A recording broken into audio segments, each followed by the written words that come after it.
এক লোক কাবার চারপাশে শুধু দোয়া করে, ইয়া রব, ইয়া রব, ও আমার রব, তুমি আমারে মাফ করে দাও, তুমি আমারে মাফ করে দাও। এই সাহাবীর কান্নাকাটি দেখে, এই লোকের কান্নাকাটি দেখে অন্য সাহাবারা বলল, আজকের সব সওয়াব এই লোকই নিয়ে যাবে। আল্লাহর হাবিব বললেন, ওয়া মাতআমুহু হারাম, ও যা খায় হারাম খায়, ওয়া মাশরাবুহু হারাম, যা পান করে হারাম, মালবাসুহু হারাম, তার ড্রেস আপ এটা হারাম টাকা থেকে আসে। ফা আন্না ইউস্তাজাবু লাহু, কেমন করে আল্লাহ ওর দোয়া কবুল করবে? আল্লাহ ঠেকা পড়ছে নাকি? দোয়া কবুলের প্রথম শর্ত, হারাম খেয়ে দোয়া করলে ওই দোয়া কখনো কবুল হবে। 2 নাম্বার শর্ত, দোয়াটা করতে হবে একজনের কাছে, তিনি কে? চাইতে হবে একজনের কাছে, তিনি কে?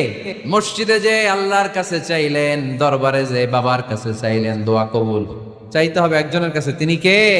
অন্য কোথাও যেন আমরা না চাই। 2টা গেল শর্ত। 3 নাম্বার, ইয়াকিন থাকতে হবে যে আমার দোয়াটা কবুল হচ্ছে। যখন দোয়া করবেন